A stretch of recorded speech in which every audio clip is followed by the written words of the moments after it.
Ireland is a country I've never been to. I've always wanted to go. And in fact, once travel is restored as a thing that we're allowed to do or that people are telling us is safe to do, I've got to add Ireland to the top of the list. I think I'm about half Irish by ethnicity. By background, whatever, heritage. And from what I understand from friends of mine who have lived there, I had a friend years ago who did a PhD. He was an American who did a PhD in Ireland, that it's like Europe's version of Cuba. That Ireland has the politics of Brooklyn with slightly funnier accents. And I've never been, but this is from people that I know and from conservatives that I know. That's what they tell me. Ireland's a very left-wing place, which is a shame. But there's a tradition of great writers and thinkers from that little island. And there are some folks who occasionally come forward and have something interesting to say. This has just been going viral all over the internet because we have this debate always about masks now. And Dr. Fauci was at the baseball game and everyone took photos of him. He's up in the stands sitting next to two people and his mask is pulled down. There are two people there with him. I don't know if one's, how much time he spends with them or if one was a member of his household. I don't know. But yeah, of course, the mask mandate is going to be selectively enforced. In D.C., any public official on the job, including members of Congress, not required to wear a mask. So you got a $1,000 fine if you go out to walk Fido and you don't have your mask on. You get fined $1,000 in D.C., even if you're not near anybody. I mean, now we are enforcing laws for which there is no scientific basis and for which there is no harm you can point to. If I go outside in Washington, D.C., I'm in New York, obviously, but if I were to go outside in Washington, D.C. without a mask on and did not come within 10 feet of anybody the entire time, the risk that I'm putting other human beings to is zero. If I have COVID, which, as we know, chances are overwhelmingly that any one individual will not. So we are establishing precedents in law here where there is no harm, there is no appreciable risk, but there are still mandates. They can still tell you what to do. And there's much more going on here. There's much more going on here than just the fight over the science. I think about what I saw in Afghanistan years ago when I was living there for months on deployment from the CIA, and you would see women wearing burqas, full head to toe, often this blue color, and it looked like a tarp with gauze over the eyes. And when you see people walking around with that on, you understand that there is a subjugation and a dehumanization that occurs with that. Because human beings, we first identify other people by their faces and by their body, the way they walk, the way they carry themselves. There's a lot of nonverbal communication and signaling that goes on with all of that. If you drape somebody head to toe in a formless tarp, basically, their humanity becomes less immediately apparent. And it's easier for not only you to view them as a person to be subjugated, but they themselves will feel more subjugated. They have less connection. Now, I understand a cloth mask that has, Washington football team, because you can't say Redskins anymore, right? Washington football team is now what it's called. A cloth mask that says that is not a burqa. I'm not being obtuse here. I understand that. But there's some similar attitude behind this in a country that is in a very bad place right now and that has been dealing with a lot of anxiety and separation and fear. To mask up everybody all the time is a symbol for some, but it's also a symbol for some of their political allegiance, let's be honest about it, and of subjugation for others. Wear a mask, peasant. And as I've told you, we have gone, and this is a matter of record. This is not opinion. There is no argument about this statement. We have gone from the biggest public health authorities in the country saying, don't wear masks, to please wear masks, to wear masks or else. Because we have so much data to support this? No. No, that's not what happened. That's not the truth. And I'm starting to see people understand philosophically what this whole masking movement is really about.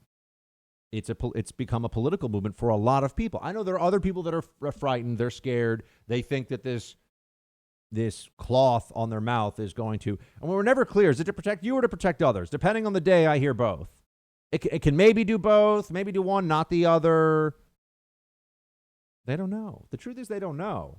I don't know, but I'm also not mandating stuff based on what is unknown. This Irish, why was I talking about Ireland before? This Irish author, journalist, John Waters, who's got, hair like a guy from an 80s rock band. He's got very long hair in the back. That's kind of the way you can tell who this guy is. He has a clip that's going viral. I want you to hear what and it's a little tough because he's got that thick brogue, but what he says. I don't even know this guy's politics. I'll be honest. I never even heard of this guy before. I just know he's an Irish writer and journalist. I want you to hear what he says about mask wearing. Play the clip, Mark. We're in a situation where absurdly and ludicrously a government is ridiculously claiming that it is interested in saving lives and protecting people's health and is harassing a man with a health disability and dragging him into court because he refused to bend the knee to this tyranny. But also think about the fact that at the very height of this alleged pandemic back in April, there was no talk of compulsory masks. No. In all of May, when the figures were dying away to nothing, there was no talk of compulsory masks. In June, when there were no cases virtually at all, there was no talk of compulsory masks. Now, when it's all but disappeared, it's gone. They are now bringing in compulsory masks. And the reason for that is they need visible evidence of terror. Yes. They need to create a visibility of the terror that they want to inculcate in the people. And that's why this is so important to them. These are really sinister people we're dealing with now. These are people that we previously thought of as people of our own kind, these politicians. But we have to start thinking of them now as alien beings, as hostile beings to the Irish people. They are the enemies of the Irish people. Clearly they are intent, because the mask is a way of denying the very human face of the person.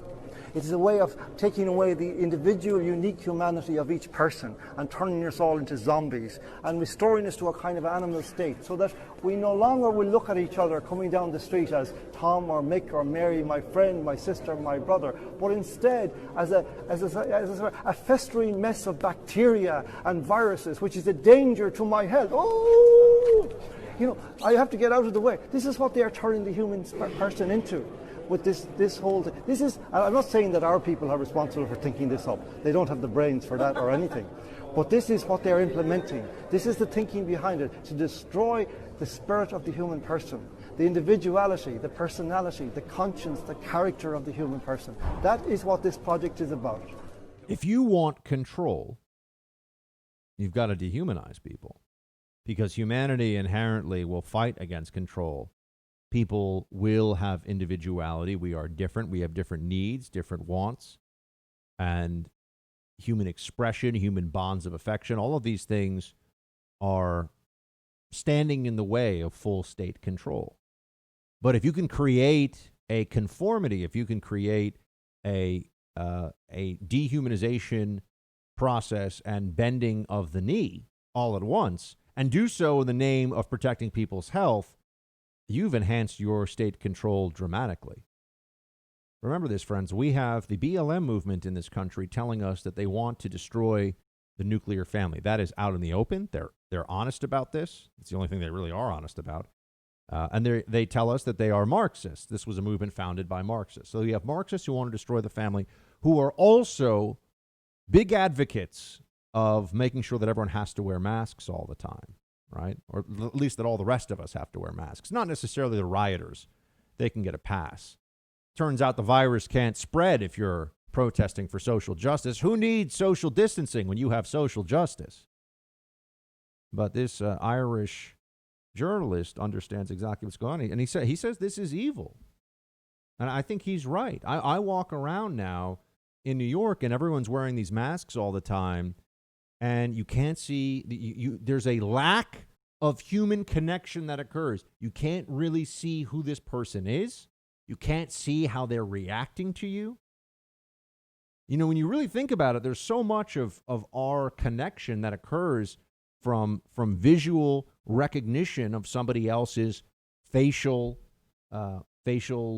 movements and individual ways they react to you. Right? That's a part of our connection. This is gone now. And it's a constant reminder to people of what a negative state the country is in. And it is a constant reminder to everybody that there's a big problem out there. And I'm not saying there isn't a big problem, but this is not dealing with it. This doesn't make it go away. They're not honest about looking at where masking has been absolutely, inculcated into everybody's brains, and yet they still have a large number of cases. The outbreak still happens. The most likely place for you to get infected now, they're saying, is in the home. So there's something he said it was evil. There's something very sinister about this project of mass masking. I'm not saying everybody who masks is a part of it, and I'm not saying it's the only reason for it, but there can be sinister motives folded into what would otherwise be a reasonable or good faith political position. Right? That's actually, I think, a constant in politics. There are people that are trying to accomplish sinister means through what they claim to be good faith ends or good faith methods. So I think it's just preposterous that we're going through this, and I think it's really unsettling. And the fact that we don't have more people in the medical community, I speak to doctors who will say, look, they're playing fast and loose with the truth with you guys on this one, but they won't come forward because the doctors who are total psychopaths about how you must listen to the science, they're all libs, right? If you're a lib, you still think everyone should listen to you and do what you say and do what the science says. If you are even a moderate or a kind of apolitical, or if you're a conservative and you work in medicine, you tend to just say, look, I want to do medicine. I want to help people. I want to heal people. I want to practice medicine. I'm not looking to make a big scene publicly about this. Unfortunately, the other side is always trying to make a big scene. Unfortunately, the other side sees this as yet another opportunity to inflict their will upon all the rest of us. But I think you should keep this in mind. There is something sinister about removing our individuality through government mandated. This is a new thing. This isn't, hey guys, wear a mask for your own safety. Okay, it's up to you. This is the government saying you must do this. You must do this because we say so. We will punish you. We are forcing you to do this. What else does the government think they can force you to do? What's to stop them from saying that because of all the gun violence in this country, it's a public health emergency that we seize, we have to seize all of your guns. I know it's in the Constitution, guys, but no, this is an emergency. This is an emergency. We got to take all your guns. Everyone has to hand in all their guns or else they're going to prison. You'd say, Buck, that would never work. Okay, but do you think that that's beyond what the leftist hive mind thinks is within the realm of possibility? I don't. I think this is a test run. I think what we're seeing right now is that the people that seek total control over our lives are establishing that with the right narrative and the creation of the right amount of fear, they can basically do anything they want to you. They can take away your rights, your freedoms, lock you up, lock you away, separate you from loved ones, separate you from your family, and think they're doing a good thing. Think that they are righteous in this process, as all the worst people throughout history that seize power always do. Oh, it's always for the good of the people, right? Sure, it's always for the good of our democracy. Anyone really think this is democratic, what's going on? No, this is autocracy at work. I can't believe we're being evicted from our home that we didn't even sell. That's what Deborah said when she realized that she was the victim of home title fraud, which is a crime that can actually cost you your home. You see, the only people that I trust to protect you from this are at Home Title Lock.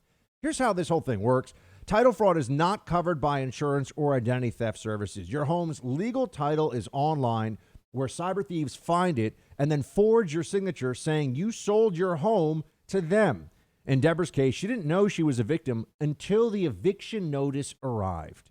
Home Title Lock puts a virtual barrier around your home's title. If tampering's detected, they instantly mobilize to stop it.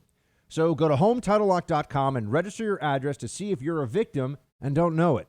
Use code BUCK for 30 free days of protection. That's code BUCK at HometitleLock.com. Again, that's HometitleLock.com.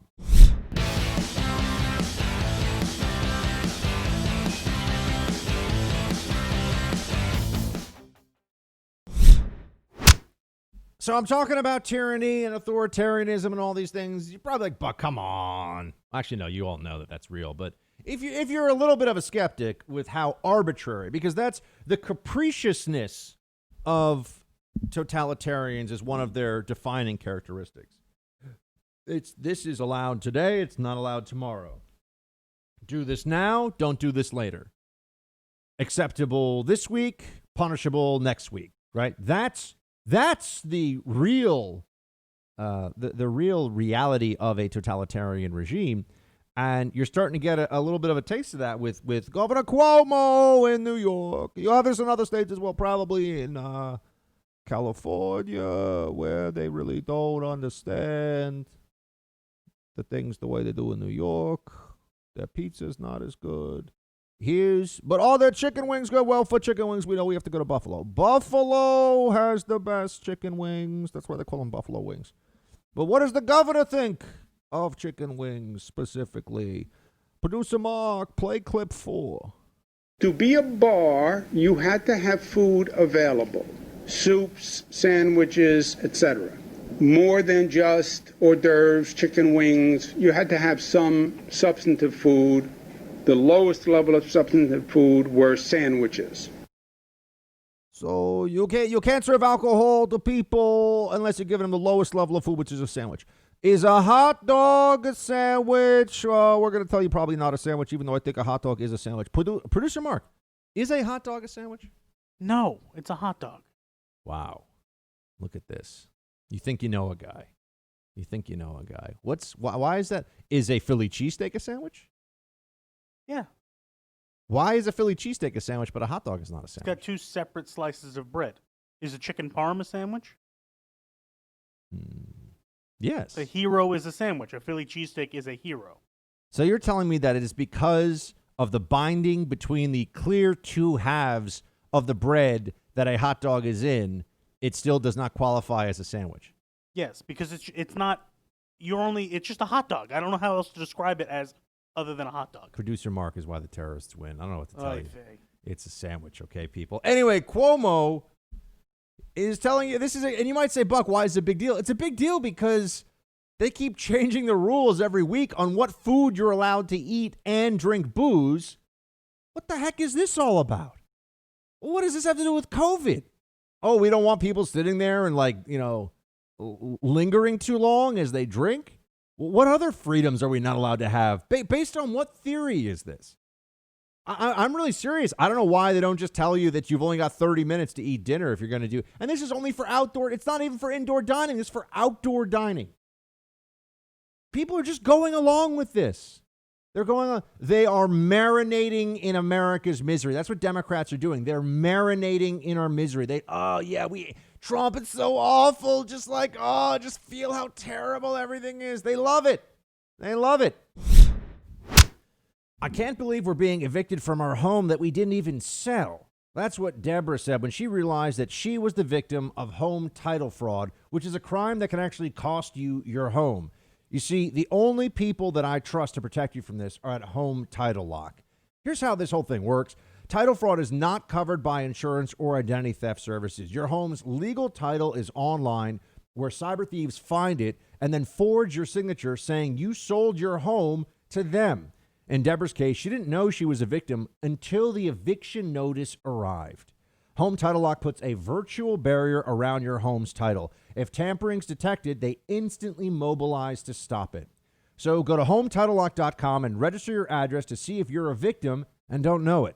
Use code BUCK for 30 free days of protection. That's code BUCK at HomeTitleLock.com. Again, that's HomeTitleLock.com.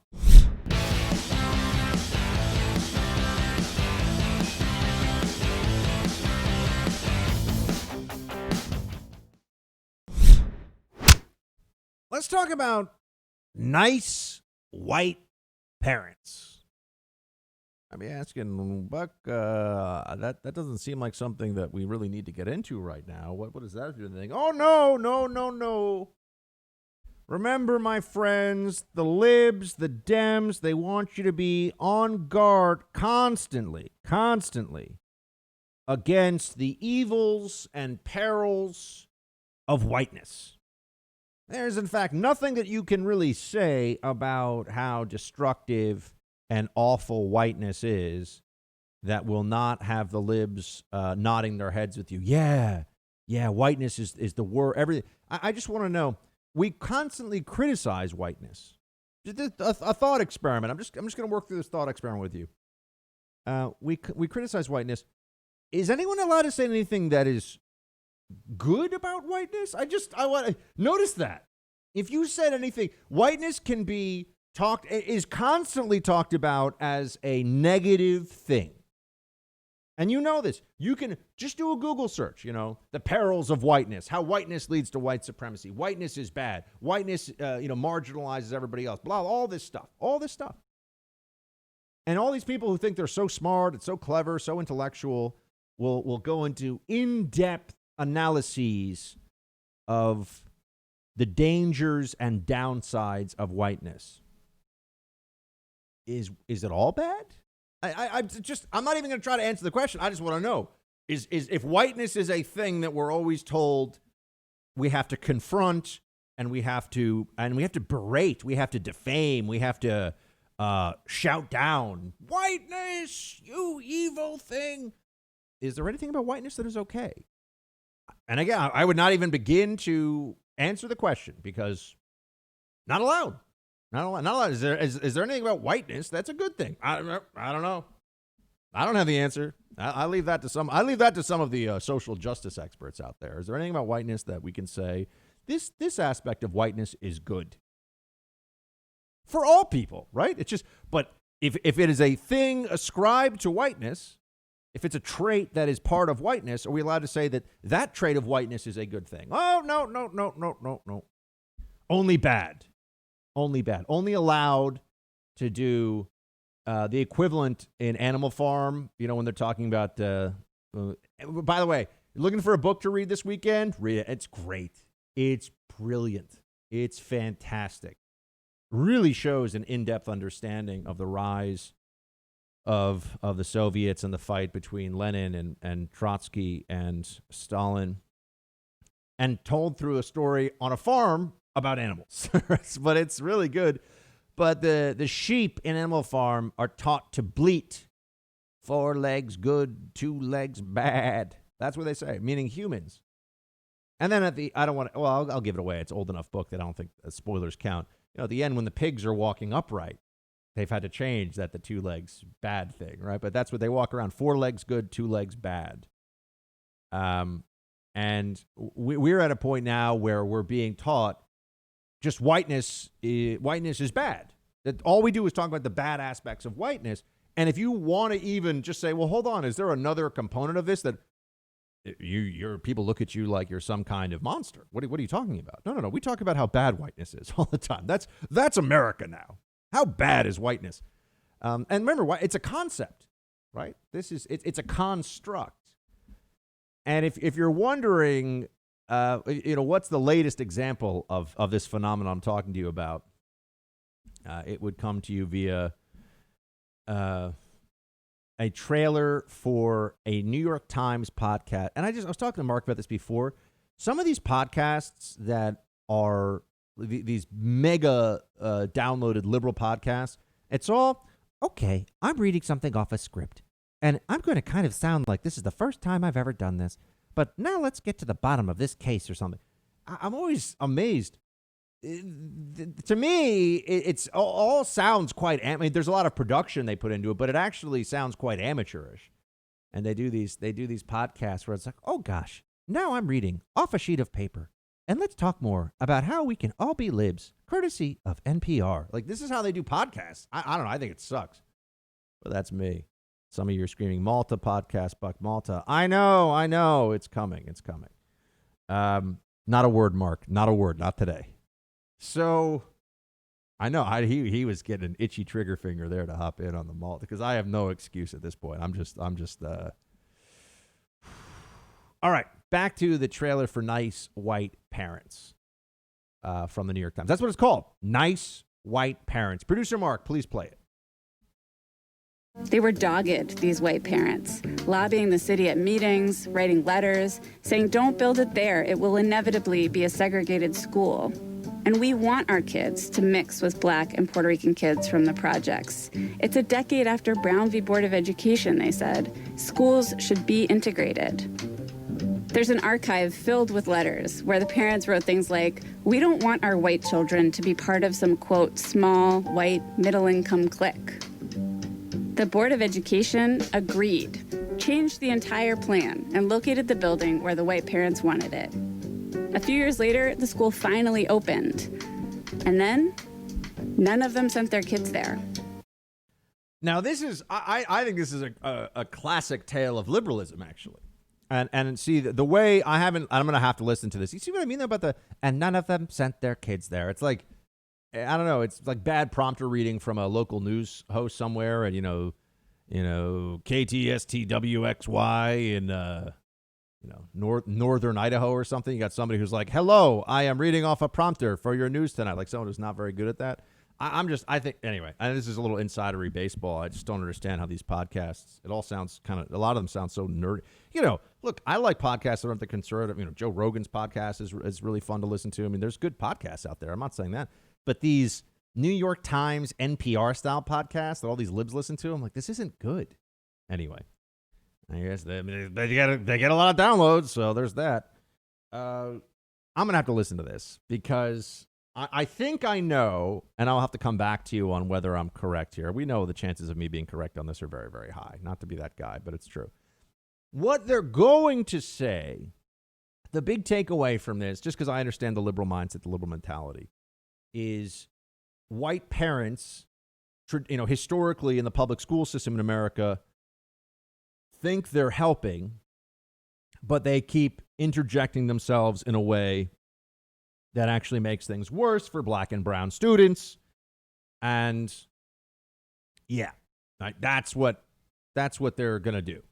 It's going to be about how white parents have historically not been helpful to the Black and brown students in the public school system, even when they thought they were. And I'm sure that to bring the whole thing full circle, it'll be now we need white parents to be allies. And we need, this is all a guess. I haven't listened to it yet. I haven't had the time. But I have a feeling that's what it's going to be. What I take from it, or rather the thing that gets me so interested, is that their initial story here, and I think it's funny because they pick one from the 1960s. They could have picked one from 2 years ago. Same exact situation, right? They're talking about it in the 60s because they don't want to upset the very liberal and woke readership. Now, I grew up with two parents who were New York Times readers. The first newspaper that I ever read was the New York Times. My first newspaper subscription was the New York Times. I was, I should have been one of them. I should have been one of these super woke libs based on the culture around me in the back. But I just kept, as I got older and older and kept reading and reading, I'm like, this paper's full of lunatics. What are they even talking about, right? Oh, and it's hypocrisy, and the hypocrisy and fraudulence of liberalism is what I kept seeing more and more of, and pushed me further and further to the right. Starting at about age 14, 15, I was like, that's just not true.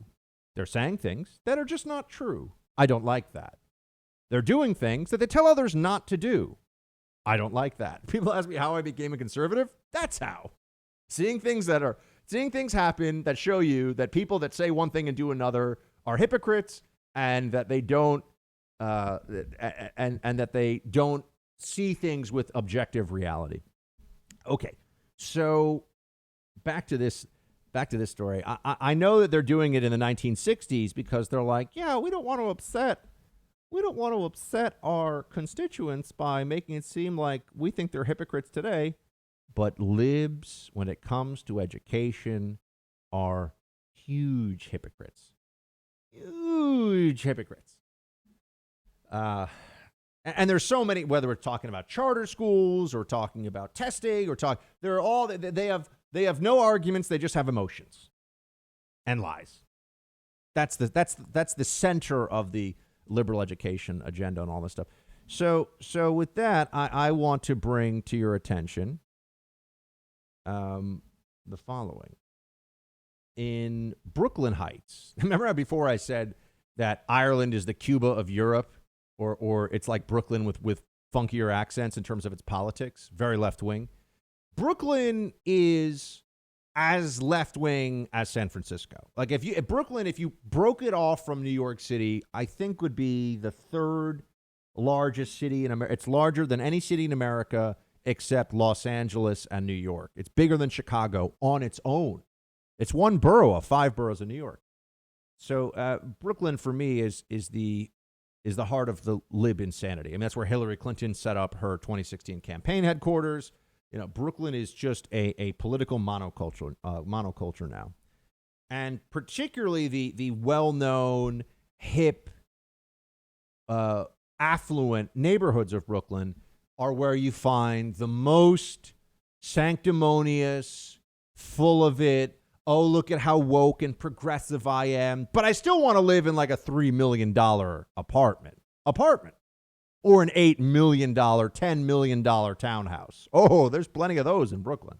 Oh yeah, there are more $8 million homes on 2 blocks of Brooklyn than you probably have in most U.S. states. Yeah, you want to talk about a concentration of wealth. So. The two areas that are, or I shouldn't say the two areas, but 2 of the areas. Brooklyn Heights is the richest area in Brooklyn. Park Slope is also very well off, but that's not really quite the same degree of, from what I understand, same degree of wealth. My family on one side is from Brooklyn, too. My grandparents were both born there. Their parents, both born there. So I have some deep roots in Brooklyn. Again, I'm like a political traitor to the libs and all this. And Brooklyn Heights has a public school 8. And here's the story in the New York Times a couple of years. This is all going to make sense in a second, especially as we're talking about school shutdowns and everything else. Just remember, libs are huge frauds. At Public School 8 in Brooklyn Heights, this is the New York Times. The auditorium stage is crowded with music stands that were stored there when the music room had to be turned into a first grade classroom. The pre-kindergarten program was cut because of a lack of space. And with the school operating far above capacity, 50 families who live within its zone, which also includes Dumbo and much of another Brooklyn neighborhood, Vinegar Hill, very hipster, high-end areas, were placed on a waiting list for kindergarten last spring. To the city, the solution for the overcrowding at PS 8 seemed obvious. Move those 2 neighborhoods from PS 8's zone into that of PS 307, which is nearby and has room to spare. The proposal, however, has drawn intense opposition, and not only from the families who would be rezoned from the predominantly white PS8 to the mostly black PS307, some residents of the housing project served by PS307 also opposed the rezoning, worried about how an influx of wealthy, mostly white families could change their school. For all its diversity, New York City, by some measures, has one of the most segregated school systems in the country. And although Brooklyn rezoning is mainly a response to overcrowding, it is becoming a real-life study in the challenges of integrating one of the city's schools. My friends, okay, this is perfect. This is liberalism in action. When you're talking about neighborhoods like Brooklyn Heights and Dumbo, think of it like the most wacko left-wing precincts of San Francisco, of Northwest D.C., this is the most pro-Hillary, pro-Bernie, pro-Biden place in America, okay? It is just, you're going to have the most cultural pressure to conform to the left-wing agenda and view there. and a lot of affluence, a lot of very wealthy people too. So that's you get the Nancy Pelosi libs all crowded in together in Brooklyn Heights and in Dumbo and these places. And they've got an overcrowded public school. Now, if you were to do the political affiliation of the people that send their kids to this public school in Brooklyn Heights, it is at least 90%, and I would guess 99% Democrat, okay? And I'm sure a lot of them are very politically active, sending donations to Hillary and the DNC and Planned Parenthood and everything. And every couple of years, this fight comes up again because they've got one school that's overcrowded where all these white liberals are sending their kids in this district. And then you've got another school that is predominantly black and has plenty of space. And the school system, the school district says, hey, let's move some of the kids from and the white liberal parents are all absolutely not. Absolutely not. There are people, I've talked to people who have written up about attending these, school board meetings, and it gets super heated and everything. And you sit here and go, wait a second, what about diversity, libs? What about, bringing you got to bring the affluent white neighborhood with the, more working class African-American neighborhood and have the school come together. And, so the libs want diversity for other kids, but not their kids. What does that tell you about the seriousness of their positions?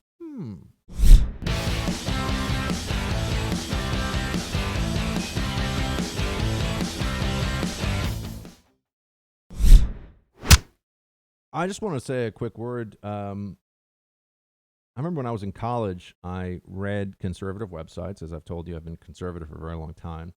And I used to read columns sometimes about Professor Mike Adams's fights on campus for conservatism. And I sent him an email once, and I just said, hey, I'm like a junior in college, and I'm just wondering how can I help, or how do you do this? And he wrote me back a very nice email, and I was so surprised that he would write me back an email and said that he hopes that I stay in touch. And I never really spoke to him again, but that was the first conservative media, conservative intellectual voice that I ever reached out to in that way.